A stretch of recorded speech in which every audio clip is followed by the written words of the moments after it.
మాలితే నాకు పొద్దుగాల నుంచి బాగా జరంగుందమ్మా. ఏం తినబుద్ధి అయితే లేదు. కొన్ని పాలు కాచిస్తావా? ఇత్తా. ఎందుకయ్యా? నీకు కూసున్న కాడికి అన్న అందియడానికే కదా నేను ఇంటికి వచ్చింది. నేను ఇంటికి వచ్చేటప్పుడు ఈ ఇంటి కోడలుగా వస్తున్నా అనుకున్నా. ఇక్కడికి వచ్చినాకనే అర్థమైంది ఈ ఇంటికి పని మనిషి లెక్క వచ్చిందని. ఇప్పుడు నేనేమన్నానమ్మా మాలితే? అన్ని మాటలు అంటున్నావు. నువ్వేమంటావు? నువ్వేమనవు. అయినా ఈ కాలంలో న్యూక్లియర్ ఫ్యామిలీ అంటూ ఎవలకాలు సంతోషంగా బతుకుతారు. పిల్లలకు పెళ్లి చేసిన 2-3 నెలలకే వేరు కాపురం పెట్టించి వాళ్ళ సంతోషాన్ని కోరుకుంటారు తల్లిదండ్రులు. కానీ నువ్వేమో ఇన్నేళ్ళైనా కూడా మాతోట ఉండబడితే. అదేంటమ్మా అలా మాట్లాడుతున్నావు? అయినా నాకు మీరు తప్ప ఇంకెవరున్నారు? అసలు నేను మిమ్మల్ని ఏం బాధ పెట్టినా? ఏం బాధ పెట్టినవా? నువ్వు ఇక్కడ ఉండుడే మాకు బాధ. ఎప్పుడు వస్తుందో ఎప్పుడు పిల్లలు.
హోంవర్క్ లేదా అనే చేసుకుందుపా.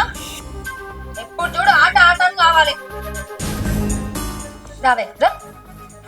ఏయ్, ఇన్నిసార్లు చెప్పాలే ఆ ముసలి నాతో మాట్లాడదని చెప్తానా కదా. ఎన్నిసార్లు చెప్పినా కూడా వినబడదు అనుకో.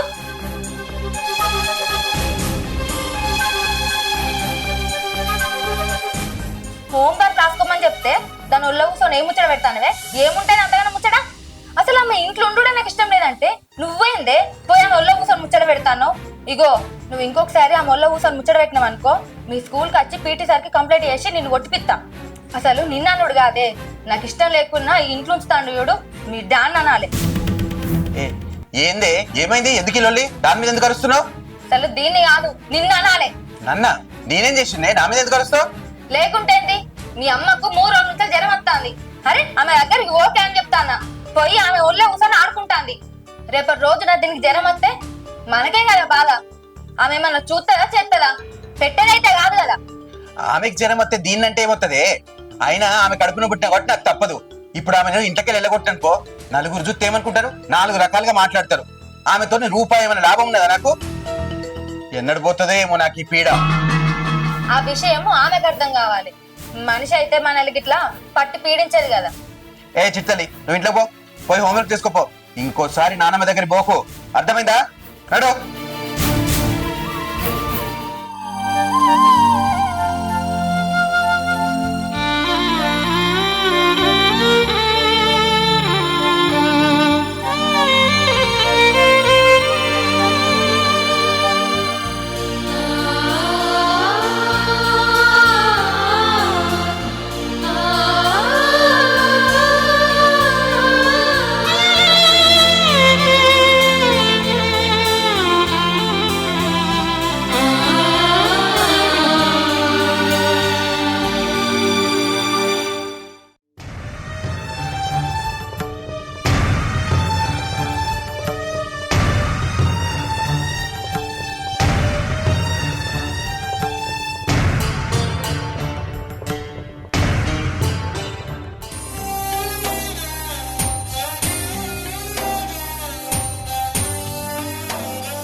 కుమసాగర జయ కపీశ దిగులోక ఉజాగర రామదూత. అమ్మా, నేను నేను ఒకటి అడగాలనుకుంటాను. ఏంటన్నా? నాకు ఎప్పటి నుంచో యుఎస్ వెళ్ళి మంచి సాఫ్ట్వేర్ జాబ్ చేయాలని ఉండే. అది నీకు కూడా తెలిసిందే కదమ్మా. కానీ ఇప్పుడు అక్కడ పరిస్థితులన్నీ అడ్డదిడ్డగా ఉన్నాయి. ఉన్న జాబ్లే తీసేసి ఇంటికి పంపిస్తున్నారు. అందుకే మేము మా దోస్తుగాళ్ళు అందరు కలిసి ఇక్కడే ఒక మంచి బిజినెస్ చేయాలనుకుంటాను మామ. మంచి ఆలోచనేరా. కానీ దానికి ఒక 5 లక్షల రూపాయలు కావాలమ్మా. అదేదో నువ్వు ఇస్తావని అడుగుతున్నా.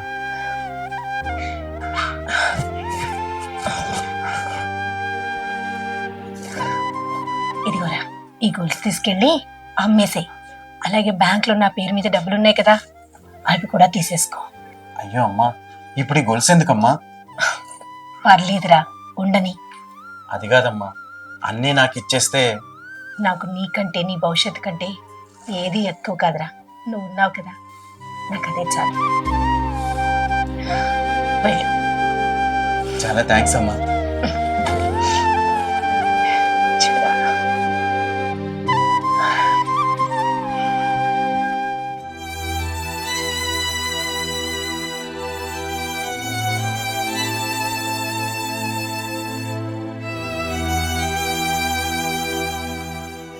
ముప్పై సంవత్సరాల నుండి నా పిల్లలు, నా సంసారం, నా వాళ్ళు అనుకొని నా భర్త చనిపోయినా కూడా ఒక్కదాన్ని మీ భవిష్యత్తు కోసం కష్టపడి మిమ్మల్ని పెంచి చదివించి ఇంతటి వాళ్ళని చేస్తే ఈరోజు నేను మీకు భారమయ్యాను. ఒక పనికిరాని వస్తువునయ్యాను. నాకు 4 మెతుకులు పెట్టడం మీకు ఇబ్బంది అయింది. ఇన్ని సంవత్సరాలు మీకోసం కష్టపడి మీ జీవితాన్ని నిలబెట్టగలిగిన నేను ఇంకా కొన్ని సంవత్సరాలు నా కోసం కష్టపడి నా జీవితాన్ని ఒకరికి భారం కాకుండా నలుగురికి ఉపయోగపడేలా బ్రతకలేనా? ఈ బంధాలకు బందీనై బాధపడుతూ చేతగాని దానిలా మిగిలిపోవాలా? లేదు, నా జీవితంలో కొన్ని సంవత్సరాలు నా కోసం కష్టపడతా. నేను ఎవరిపై ఆధారపడి బ్రతకవలసిన అవసరం రాకుండా కష్టపడతా.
ఏంటమ్మా ఏం చూస్తున్నావు?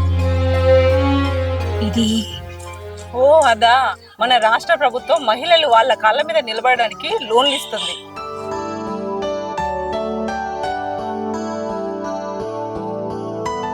అంటే ఏదైనా వ్యాపారం పెట్టుకోవడానికి కూడా లోన్లు ఇస్తారా? వాళ్ళు లోన్లు ఇచ్చేదే వ్యాపారం పెట్టుకోవడానికి.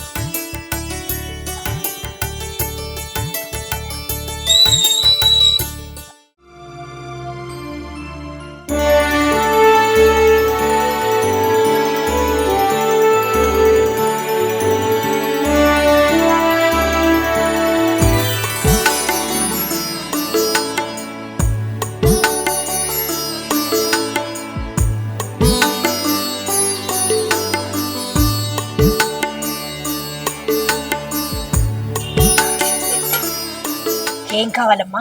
సాంబార్ ఇవ్వండి అమ్మ.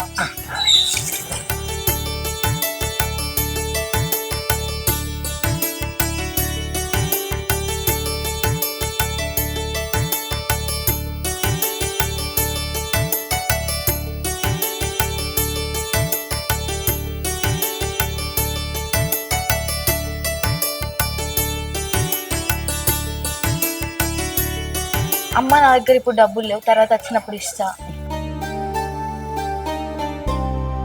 అయ్యో పర్లేదు బిడ్డ, దాందే ఉంది, నీ దగ్గర ఉన్నప్పుడే ఇద్దోతి. ఇగో పైసలు లేవని అడగడానికి మోమాట పడకు, నీకు ఎప్పుడు కావాలంటే అప్పుడు వచ్చి కూరలు తీసుకో. సరే అమ్మ, నేను వెళ్తున్నా.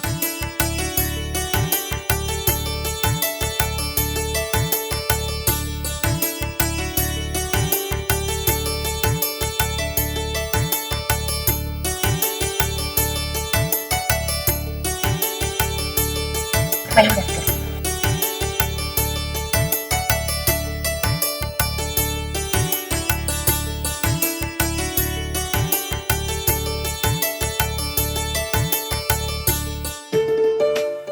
డాడీ మనం హోటల్కి వెళ్ళి బిర్యానీ తిన్నామా? అమ్మో వద్దురా, మమ్మీ ఇంట్లో వంట చేసింది. ఇప్పుడు ఇంట్లో అన్నం తినకపోతే మమ్మీ మన ఇద్దరిని కొడుతుంది. నేను ఇంట్లో ఏం వంట చేయలేదు, నాకైనా అలా వంట చేయకపోతే అయితలేదు. అట్లా బయటకు పోయి తినద్దా? అమ్మో ఇద్దరు కలిసి నాకు టెండర్ పెట్టారా? ఏమో గులుగుతున్నావు? ఏం లేదు, సిటీలో ఒక కొత్త హోటల్ పడ్డదట, అక్కడ బిర్యానీ బాగుందని దోసగాలు చెప్పిళ్ళు, అక్కడ పోయి తిందామా అంటున్నా. సరే పోదాం, నేను తయారయ్యా. సరే పో మమ్మీ, నువ్వు కూడా రెడీగా పో.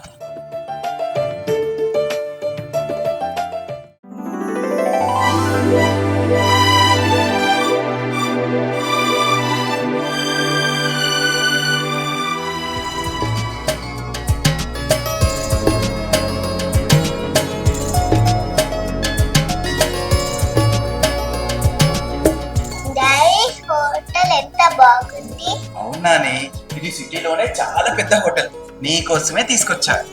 ఆ?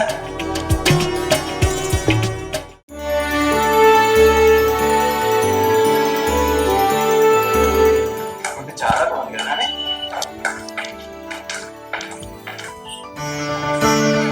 నాని చిట్టి తల్లి,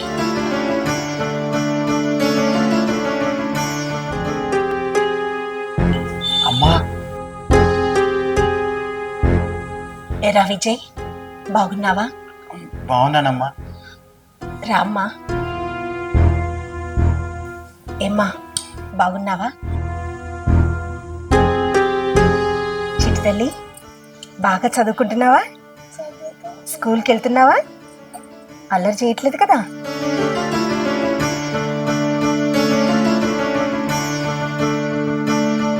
ఇన్ని రోజులు ఎక్కడున్నావమ్మా? నీకోసం వెతకని చోటంటూ లేదు. నువ్వు మాతో ఉన్నప్పుడు నీ విలువ మాకు తెలియలేదు, నువ్వు వెళ్ళిపోయిన తర్వాతే నీ విలువ మాకు తెలిసిందమ్మా. అసలు నాకు చెప్పకుండా వెళ్ళిపోయేంత తప్పు నేనేం చేశానమ్మా?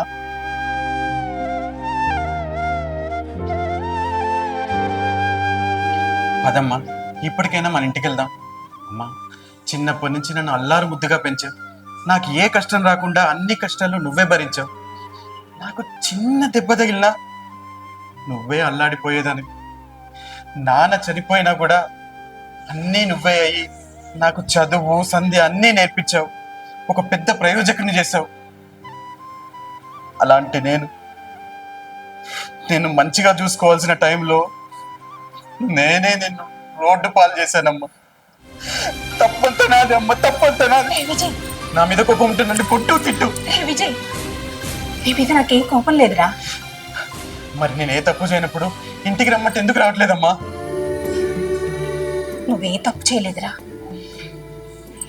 తప్పు చేసింది నేను. మీరే నా ప్రపంచం అనుకొని తప్పు చేశాను. నా గురించి కూడా నేను పట్టించుకోనంతగా మిమ్మల్ని ప్రేమించి తప్పు చేశా. నేనే కాదురా, ప్రపంచంలో ఏ తల్లిదండ్రులైనా ఒక్కసారి పిల్లలు పుట్టాక వాళ్ళే తమ ప్రపంచంగా తమను తాము మర్చిపోయి వాళ్ళ కోసమే వాళ్ళ జీవితం అంతా దారపోస్తారు, వాళ్ళ గురించి ఆలోచిస్తారు. ఆ పిల్లలు పెరిగి పెద్దయ్యాక ఆ తల్లిదండ్రులను దూరం పెట్టినా, ద్వేషించినా, పట్టించుకోపోయినా ఎక్కడో వృద్ధాశ్రమాల్లో తమలో తాము కుమిలిపోతూ బాధపడుతూ కాలం గడిపేస్తారు.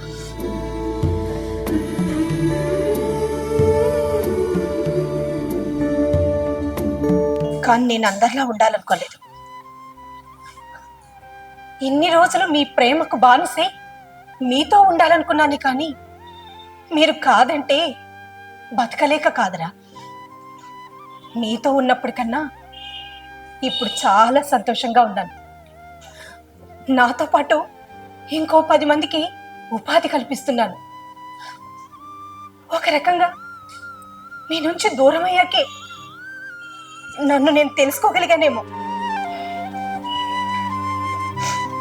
అందుకే ఇదంతా సాధించానేమో.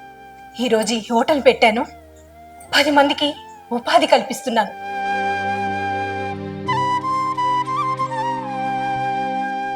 అంతేకాని నువ్వన్నా కోడలన్నా నాకే కోపం లేదురా. ఇగో చెప్తున్నా, నీకే కష్టం వచ్చినా ఈ అమ్ముందని మాత్రం మర్చిపోకు. అమ్మా, నీకు నాతో రావడం ఇష్టం లేకున్నా నిన్ను రమ్మని ఇబ్బంది పెట్టనమ్మా. తల్లిదండ్రుల రోడ్ల మీద వదిలేస్తున్న దుర్మార్గులు లాంటి కొడుకులను చూస్తూ కూడా నేను అలా చేశానంటే నా మీద నాకే సిగ్గేస్తుందమ్మా. కానీ నువ్వు నాలాంటి కొడుకులందరికీ బుద్ధొచ్చేలా నీ కాళ్ళ మీద నిలబడి నలుగురికి ఆదర్శంగా నిలుస్తున్నావు చూడు. నీ కొడుకుగా పుట్టినందుకు నాకు గర్వంగా ఉందమ్మా. హ్యాట్స్ ఆఫ్ అమ్మా.